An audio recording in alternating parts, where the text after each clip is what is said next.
Assalamualaikum warahmatullahi wabarakatuh. Waalaikumsalam warahmatullahi wabarakatuh. Kami dari kelompok satu dan kelompok 2 ingin mewawancarai Mas Kemal tentang apa sih pandangan umum Mas Kemal terhadap perjudian secara keseluruhan? Baik, terima kasih atas pertanyaannya. Eee, dalam mengenai judi online, dalam agama Islam tentu saja subjektif saya itu sebagian besar ditentukan, diintervensi oleh, pandangan dari agama itu sendiri. Karena sejatinya saya juga merupakan muslim yang di mana, regulasi dalam hidup sudah ditentukan dalam koridor syariat. Nah, sedangkan mengenai perkara judi online yang sudah Allah jelas-jelas, terangkan secara eksplisit dalam surat Al-Maidah ayat 90, yang di mana di situ Allah benar menggunakan penekanan inna, takkid bahwa judi online itu merupakan suatu perkara yang haram. Kenapa sih ini haram? Kenapa sih itu haram? Sebaiknya sebelum kita mengambil kesimpulan, kenapa sih Allah mengharamkan segalanya? Kayak apa sih hidup ini nggak asik? Nah, sejatinya kalau kita eee, benar-benar menghayati, benar-benar memahami definisi dari haram itu sendiri, kita tentu saja akan, mempunyai wawasan yang baru. Nah, sejatinya dalam hukum dalam bahasa Arab, kehormatan yang seperti kita pahami dalam literatur bahasa Indonesia itu merupakan diambil dari kata dalam bahasa Arab yang yaitu hurmah, kehormatan. Nah, hukum-hukum yang mengatur kehormatan manusia itu disebut haram. Nah, jadi ketika Allah mengharamkan suatu perkara, itu tidak lain adalah tujuannya untuk si manusia itu sendiri, agar manusia ini kehormatannya tidak jatuh, agar manusia ini tidak berkecimpung dalam keburukan. Nah, kemudian Allah berfirman dalam surah Al-Maidah bahwa ya ayyuhalladzina amanu, ketika Allah menggunakan kata ya ayyuhalladzina amanu, orang-orang yang beriman, ini merupakan kausalitas. Ketika kita mengaku sebagai orang yang mukmin, maka ayat selanjutnya yang akan Allah firmankan itu merupakan sebuah kewajiban yang mengikat bagi kita semua. Innamal khamru wal maisiru wal ansabu wal aslamu rijsun min amali syaitan. Fajtanibuhu la'allakum tuflihun. Dalam ilmu fikih, usul fikih, ketika ada ayat perintah, jauhilah, maka itu merupakan hukumnya sudah wajib, sudah haram. Nah, dalam, ayat ini yaitu Al-Maidah ayat 90, ada tafsir dari Imam Az-Zamakhsyari dalam bukunya beliau menjelaskan bahwa, eee, semua baik itu judi online, judi, menyembah berhala, mengadu nasib, itu semuanya merupakan perbuatan jahiliyah dan orang-orang musyrik. Maka perlu dihindari, sepenuhnya perkara-perkara peninggalan zaman jahiliyah ini. Karena, tidak ada bedanya antara penyembah berhala dan yang mempersekutukan Allah dengan, peminum khamr atau penjudi itu sendiri, seperti itu. Lalu bagaimana sih pandangan Mas Kemal terhadap masyarakat dalam menghadapi tentang tantangan judi online? Oke, baik, terima kasih. Mengenai masyarakat yang sudah, terkena efek dari judi online sendiri, alangkah baiknya kita, benar-benar meriset, benar-benar mengkaji akar dari permasalahan ini, sehingga kita menemukan solusi, menemukan upaya yang preventif. Itu kita benar-benar, menyelesaikannya secara inklusif, secara maksimal. Nah, eee ada dalam sebuah artikel yang di mana artikel itu berisi, penuturan dari salah satu dosen UGM, pengamat keuangan dan dosen program studi manajemen UGM. Beliau bernama Wayan Nuka Lantara PhD. Beliau menuturkan bahwa akar masalah dari judi online itu adalah kemudahan akses serta lingkungan yang permisif, sorry.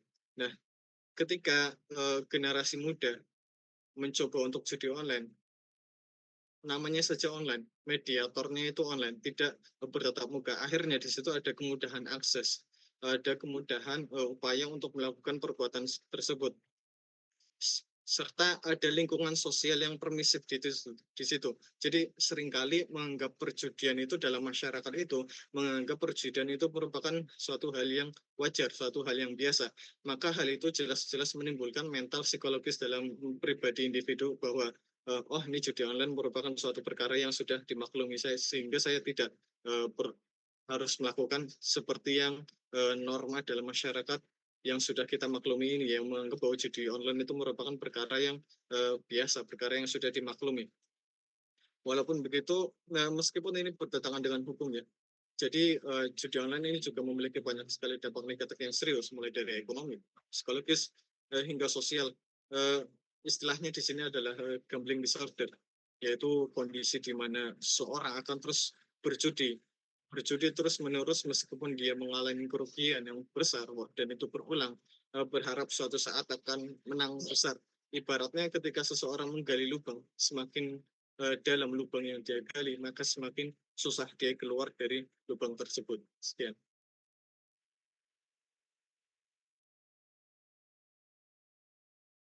Lalu bagaimana sih jika ada orang membagi makanan dari hasil judi online?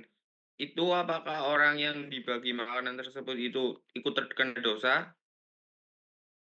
Eee, Kalau misalkan berangkat berdasarkan pertanyaan yang Mas Indra ajukan, berarti itu pertanyaannya, based on agama ya?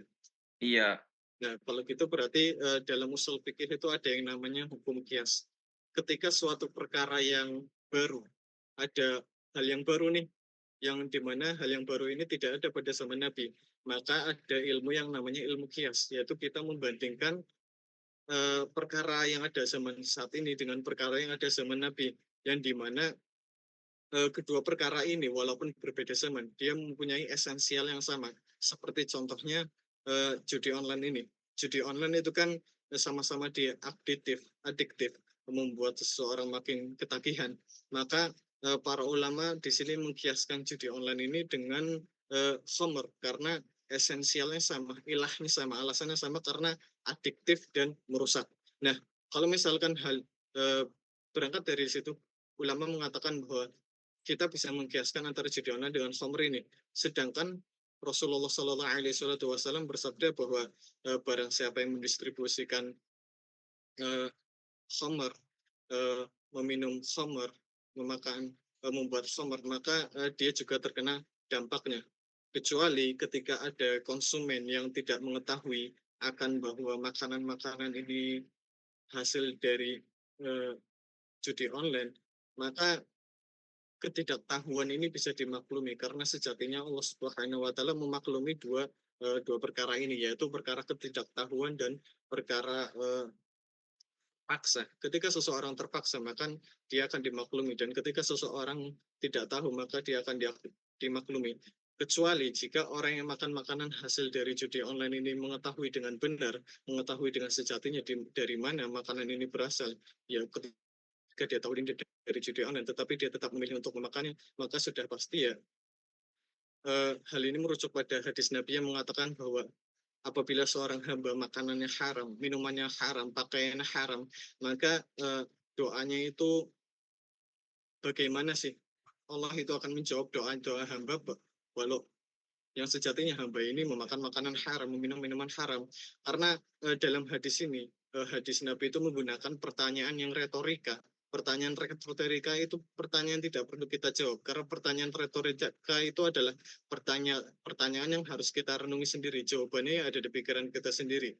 Bagaimana seseorang doanya itu akan terkabul kalau makanannya haram, minumannya haram, pakaiannya haram, seperti itu yang tertulis dalam hadis Rasul Shallallahu Alaihi Wasallam. Sekian.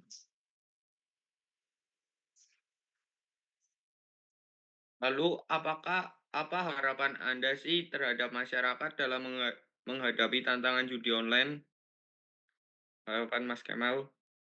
Oke, harapannya, berangkat dari perkataan tadi yang pengamat, ekonomi dari dosen UGM ini, bahwa akar permasalahan itu adalah kemudahan akses dan lingkungan permisif. Saya sudah sedikit memaparkan tadi, kemudian bisa ditambahkan bahwa, edukasi, wawasan, pengetahuan itu penting dalam seseorang individu untuk menentukan dia akan, berperilaku dalam kesehariannya. Ketika seseorang, dia diberi edukasi, diberi wawasan bahwa, pentingnya, esensialnya menjauhi judi online, karena judi online itu banyak, eee, destruktif. Dia itu destruktifnya lebih besar daripada narkoba karena dia juga menghancurkan hidup seseorang, istrinya, aset-asetnya dan yang lainnya.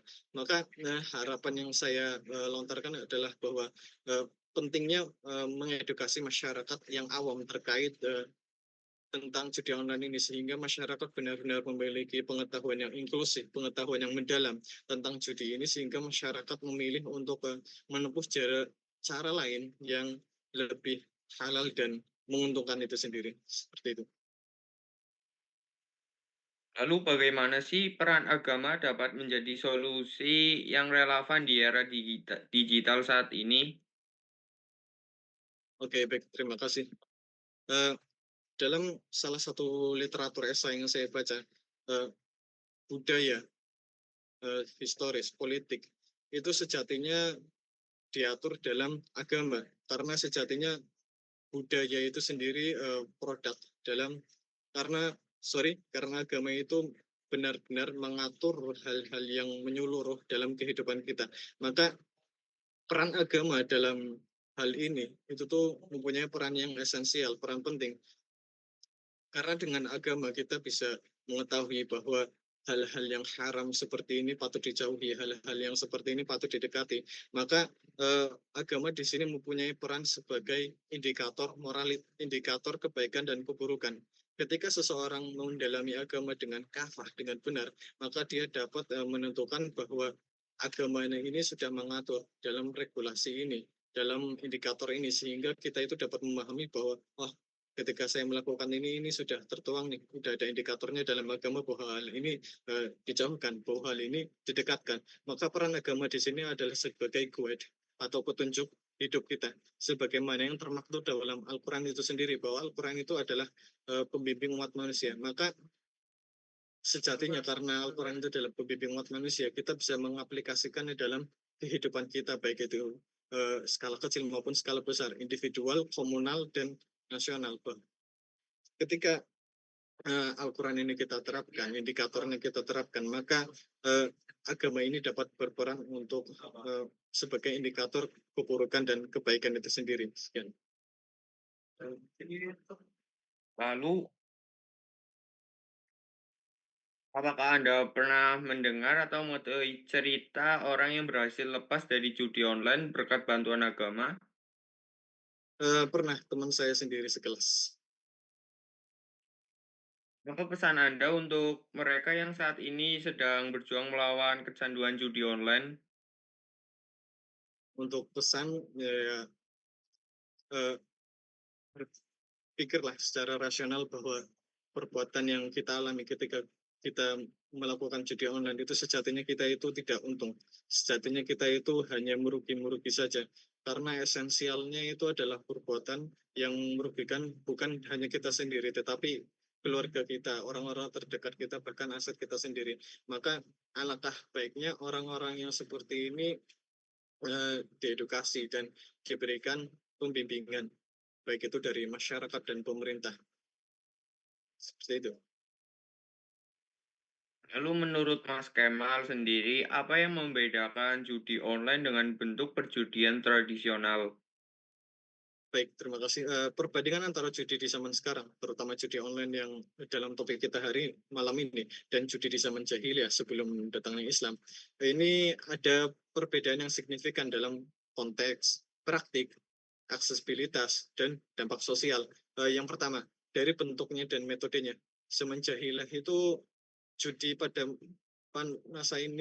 masa sekarang kan ini sering dilakukan dalam bentuk permainan dadu, taruhan kuda, dan, bentuk, perjudian lainnya yang melibatkan interaksi langsung antara para penjudi dan ya para penjudi satu sama lain ini. Sehingga kegiatan ini biasanya berlangsung di tempat-tempat tertentu seperti pasar atau arena. Sementara pada zaman sekarang judi modern kan sudah mencakup lebih banyak variatif, lebih judi online ada taruhan olahraga, permainan kasino virtual, dan lotre itu sendiri. Dengan kemajuan teknologi, judi itu kan dapat dilakukan secara anonim, tidak diketahui, dan tanpa batasan geografis, hanya dengan menggunakan perangkat elektronik. Seperti itu yang pertama, yaitu, metode judinya. Yang kedua, aksesibilitas. pada zaman jahiliyah akses ke perjudian itu hanya terbatas pada, komunitas lokal dan biasanya melibatkan hanya interaksi fisik saja. Hanya orang-orang di sekitar tempat perjudian, yang dapat berpartisipasi. Sementara zaman sekarang judi online kan, memungkinkan siapa saja dengan akses internet untuk berjudi kapan saja dan di mana saja. Ini membuat ya perjudian sekarang itu lebih mudah diakses oleh semua kalangan gitu, dan termasuk anak-anak dan remaja. Eee, perbedaan antara judi di zaman sekarang dan zaman jahiliyah itu mencerminkan perubahan dalam cara perjudian yang dilakukan, diakses dan dipandang oleh masyarakat sehingga judi modern yang saat ini dalam bentuk online itu tuh membawa tantangan, yang baru, tantangan yang signifikan yang harus kita, pay attention, memerlukan perhatian dan tindakan dari masyarakat itu sendiri dan pemerintah untuk, bersama-sama kita melakukan upaya yang preventif untuk mengatasi dampak negatifnya. Ya. Mungkin cukup sekian sih dari wawancara dari kami. Terima kasih sudah meluangkan waktu untuk wawancara saat ini.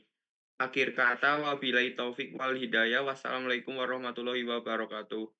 Waalaikumsalam warahmatullahi wabarakatuh.